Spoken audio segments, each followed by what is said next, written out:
Good. That was very minimal good. How are we doing tonight? We're doing good. That's a little better. Well, if you guys were not here last week and you missed leader introductions, my name is Lex, and I'm the CEO. I'm really glad that you guys are all here. You guys just continue to amaze all of the leaders with how much you show up and show out for Jesus. So that makes our hearts happy and it makes Jesus' heart happy. So last week, just a little recap, we started off the series of how to live like Jesus, and Emma kicked us off with kind of just who Jesus is, because you can't really know how to live like him if you don't know who he is. So she talked about that, and tonight I'm going to talk about actually how to live like Jesus, and how he lives kind of just goes against what the world says and tells us how to live. So we all know that we're supposed to live a certain way. And we all see these like WWJD bracelets, what would Jesus do? And it's a question, and it's not a rhetorical question. Like, there is an actual answer to that question. It's just a matter of figuring out the answer to the question. So we know that we have these expectations of how we're supposed to live, but like, what do these expectations actually look like? So to kind of lay our foundation for the message tonight, we're going to look at having the attitude of Christ. And so we're going to kick off with Philippians chapter 2, verses 2 through 5. If you guys have your Bibles, go ahead and flip to that and say a word when you're there. If you don't have a Bible, it'll be up on the screen. Word. Yep. Chapter 2, verses 2 through 5.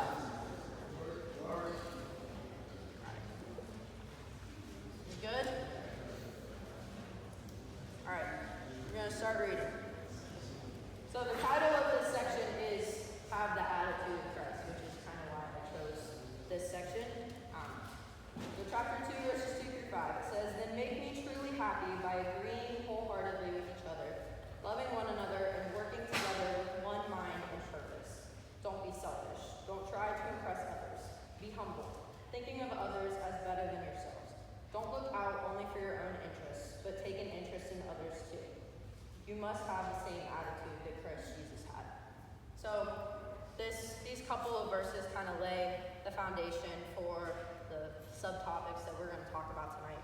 And the four characteristics that Paul is kind of just instructing us to live out and be a representation of how Jesus lived is to be humble, to be selfless, to forgive, and to love. And the reason why I want to focus on just these four is because these four principles really reflect kind of the entirety of the heart of Jesus' entire message. And it serves as a practical guideline and kind of the foundation for how we're supposed to live like Jesus. So it's one thing to say, like, yeah, these are the things that you need to do to live like Jesus. Go do it. How do I do that? What am I supposed to do? What does that look like?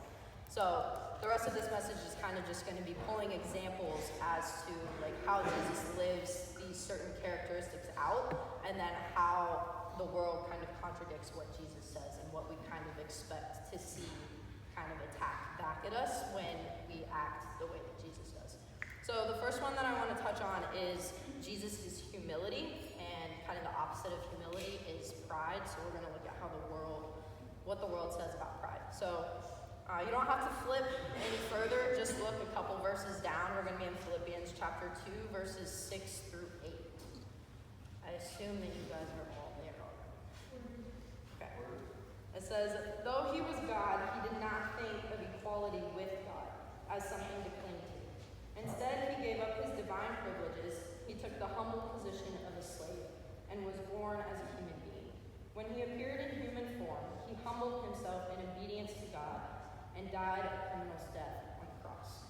So this little snippet of scripture, we're looking at how Jesus chose to kind of just release his divinity and not really have anything to do with it. So despite him being equal with God, Jesus chose not to use his divinity to his own advantage. Instead, he chose to take a path of service and of selfishness.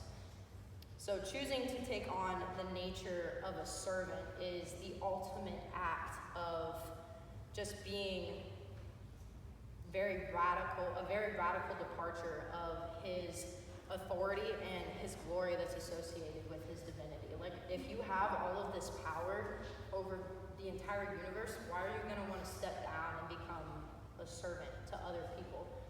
Because Jesus is humble, because he wants to put the well-being of others before himself. Okay, so he embraces this role of humility and subordination, which was just, again, the profound act of going from here to having it all to just coming all the way down here, even below all of us. And so these few verses just show Jesus' willingness to push aside the divine privileges that he had and just continue to endure the suffering and the death of others, which just highlights the profound act of self-sacrificial love, which is just the ultimate act of being humble. That is truly the definition of what being humble is. And so the world definitely does not tell us to do that. The world is very prideful. It puts an emphasis on pride. It puts an emphasis on self-promotion and assertiveness and me. Look at me. Look at what I can do. Oh yeah, I worked hard for this. I earned this. This is mine. Look at everything that I have done. Social media is a key to pride because I fall victim to it. I know every single one of you falls victim to it, but you do something good and you want to post it on your story and you're like, yeah, look at me. I did this. I worked hard for this. You want the likes. You want the comments. You want people to interact with the things that are happening in your life. And we let pride take over in that sense.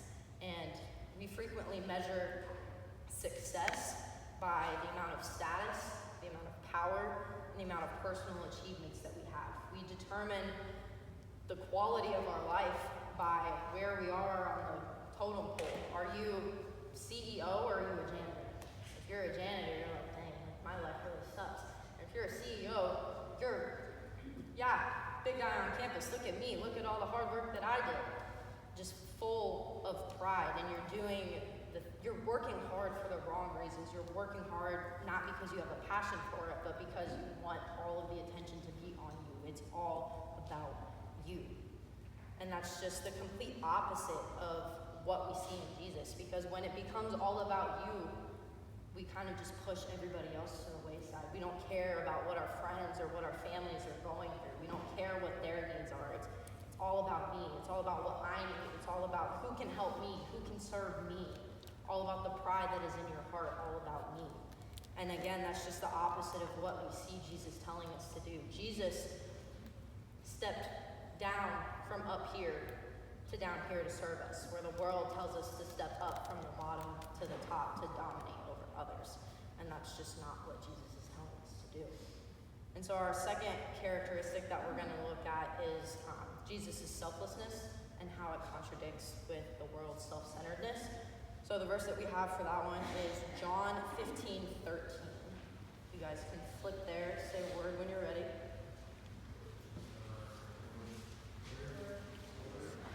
That goes faster than I am. Wow.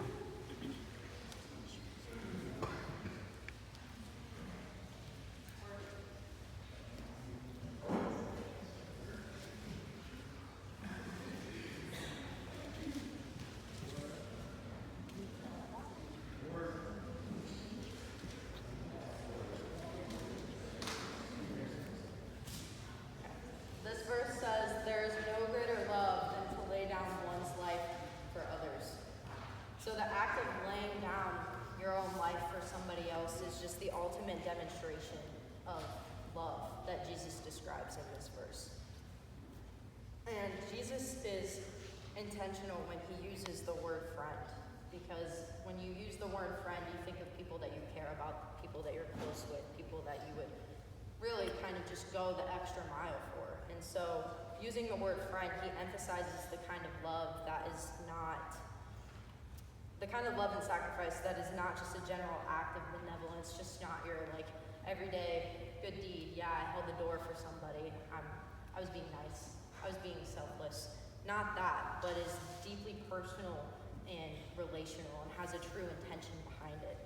It really just underlines the depth of his commitment and his love that he has for those who he considers his friends, which are his disciples, and by extension, everybody else who follows him. So it's me, it's Emma, it's Matt, it's Ryan, it's everybody else that's in this room, and everybody else that's on this campus. So this is the kind of love and selflessness that Jesus is putting into place for you, and it's the kind of love and selflessness that he expects us to put into others. And so the opposite of selflessness is self-centeredness. And this self-centeredness kind of goes hand in hand with pride. Again, it's the all about me. It emphasizes the self-interest and the personal gain. We're told to prioritize our own desires and our own ambitions before everybody else. How much harder do I have to work to beat out the person next to me?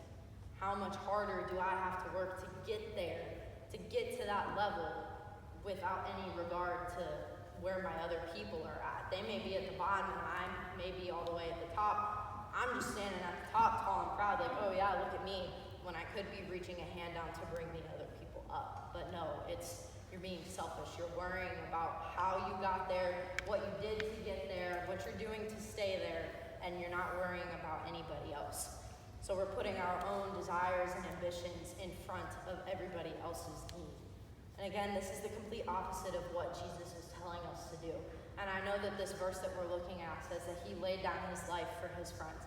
I'm not saying that you have to go up to your friends and you just have to instantaneously combust and die for them or something like that. But you should be willing to put the needs and the well-being of your friends and your family and your fellow believers before your own. You should put their interests before your own, because this is what Jesus is telling us to do, and to be selfless and not self-centered, to worry about other people before you worry about yourself. Our third characteristic that we're going to look at is Jesus' forgiveness versus the world's retribution or revenge. I have two verses for this one. So the first one that we're going to look at is Matthew 18, 21 and 22. Say word when you're there.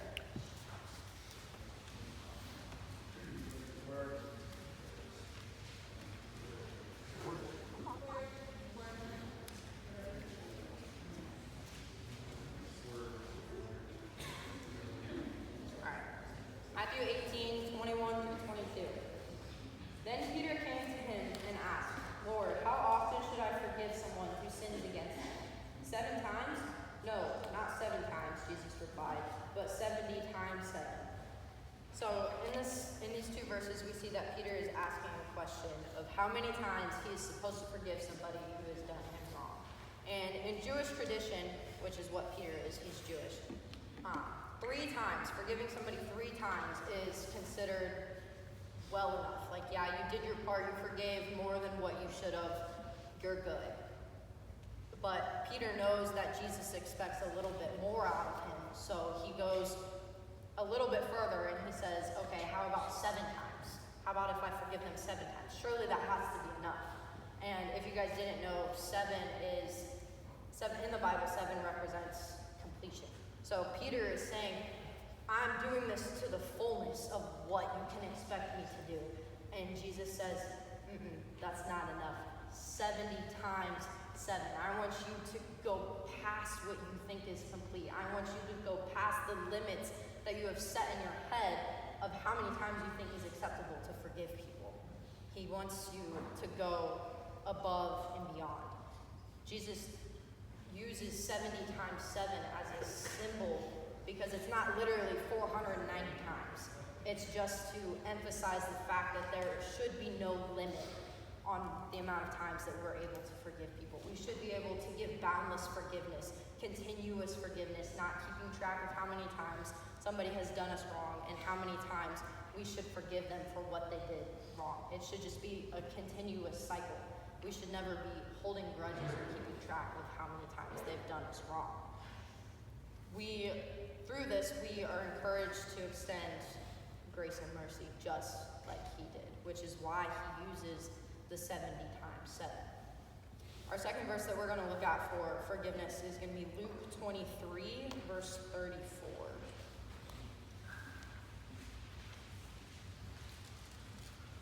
Say a word when you're there.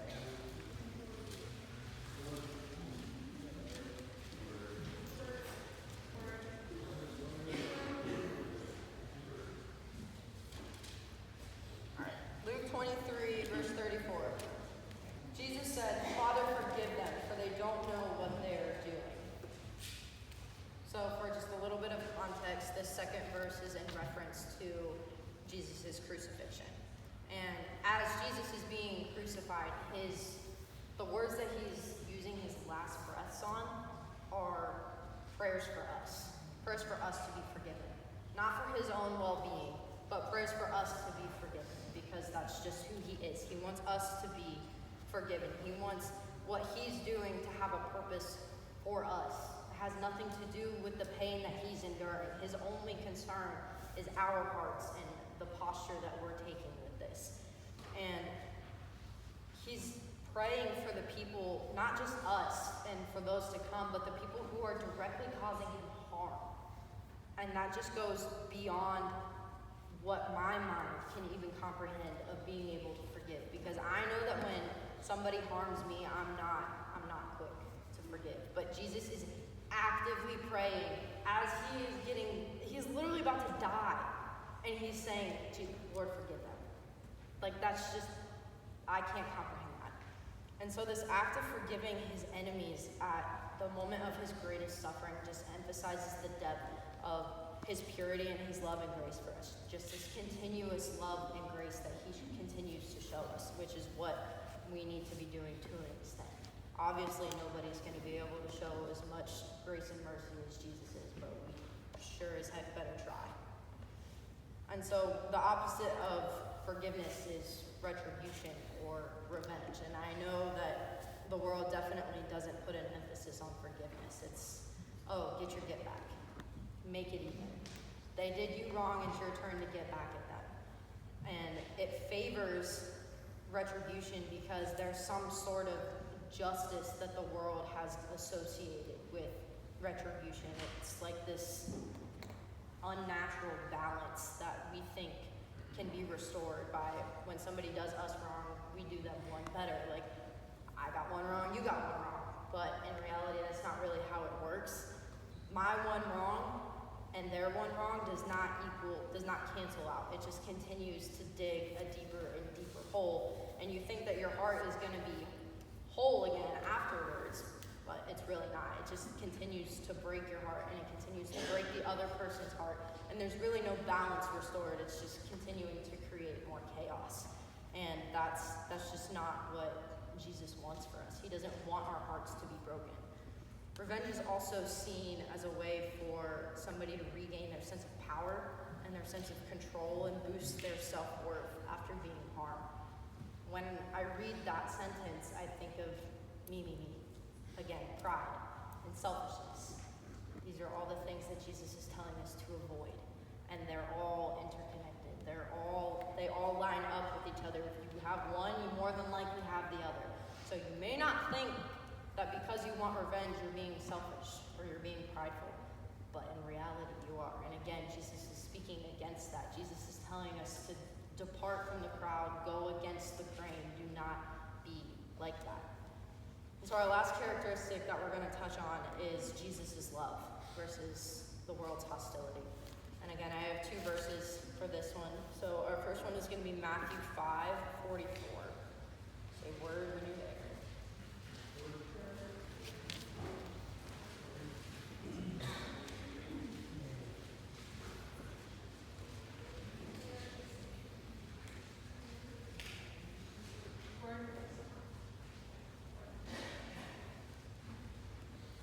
Matthew 5:44 says, "But I say, love your enemies, pray for those who persecute you." Very short, very sweet verse, but it holds a great deal of power. So this verse really is a commandment that challenges the conventional kind of understanding of love, which we commonly just associate with our friends and our families, and maybe some allies. That's a little bit of a stretch. But Jesus is calling us here to not just love the people that are easy to love, to not just love our friends, to not just love our families, but to to love the people that are hard to love the people that have either done you wrong or want to see you be done wrong. He wants you to love the hard people. And not only does Jesus want us to love these people, Jesus wants us to pray for these people. And that's a little mind-boggling, because if you don't even like this person, how are you supposed to love them, let alone pray for them? Praying, to be completely honest, is hard enough to do, even just for yourself. So how does he expect us to pray for the people that we don't like? It's just something that Jesus does, and it's something that we're also supposed to embody as well. And so this prayer is an expression of love that seeks the well-being of the people who may cause us harm. And I know that that's a crazy idea to try and wrap your mind around, but it's something that we're called to do, because this teaching sets a higher standard for love and emphasizes that the true love that Jesus has for us is completely unconditional. And we are called to reciprocate that unconditional love, even if the people are acting against us and have an intent to harm us. And the second verse that I have for Jesus' love is John 13, verses 34 through 35.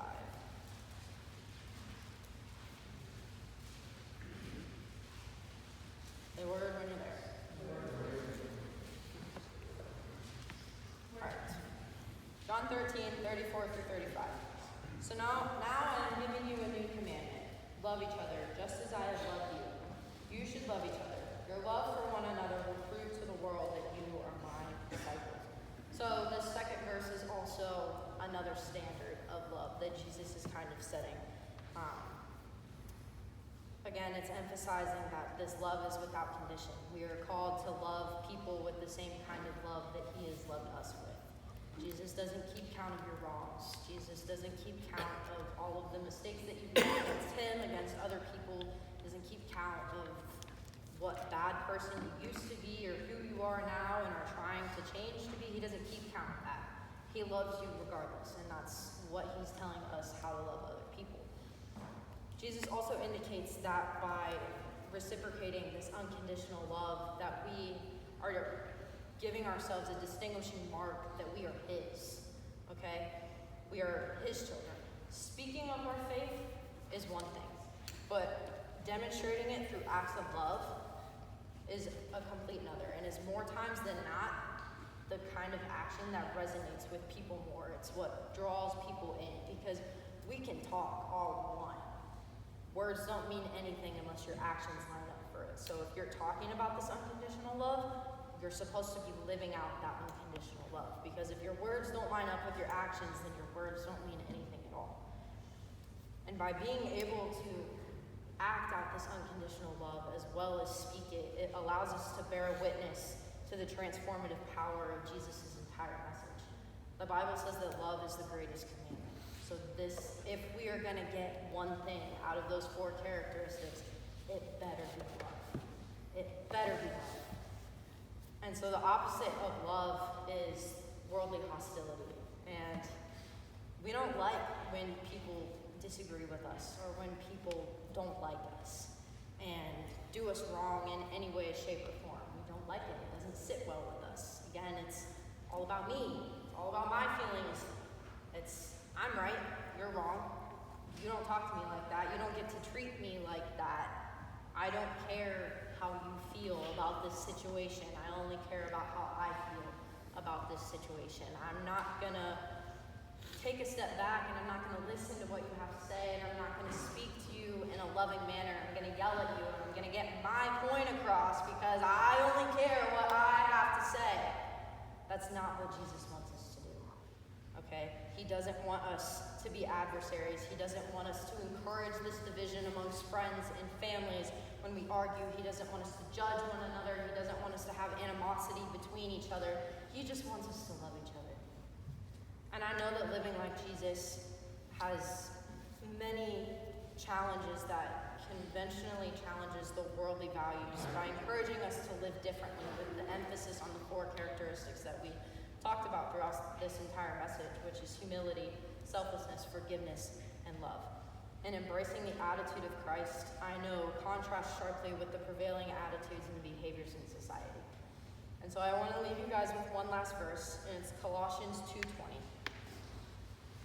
You guys don't have to flip if you don't want to. But it says, since you died with Christ to the elemental spiritual forces of this world, why, as though you still belong to the world, do you submit to this rule? This verse is really giving you one hand or another. You're saying that you're changed and you're living for Jesus, but why are you still living through the ways of the world, okay? We cannot live like Jesus and live for the world at the same time.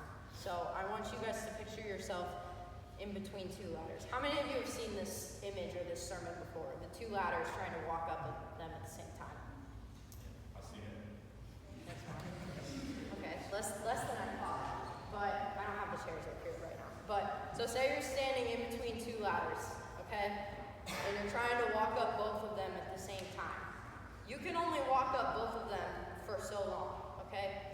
One ladder is living for Jesus, and the other ladder is living for the world.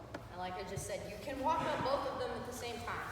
But at one point, your legs are going to be stretched so far out that you're going to have to pick one side or the other. Are you going to pick the side that is furthering his kingdom in the process of climbing up and will eventually lead you to eternity in heaven? Or are you going to pick the ladder that only can give you what the world gives you, which is hostility, selfishness, pride, and revenge, which ultimately will lead you in the opposite direction of heaven? You have the choice of picking.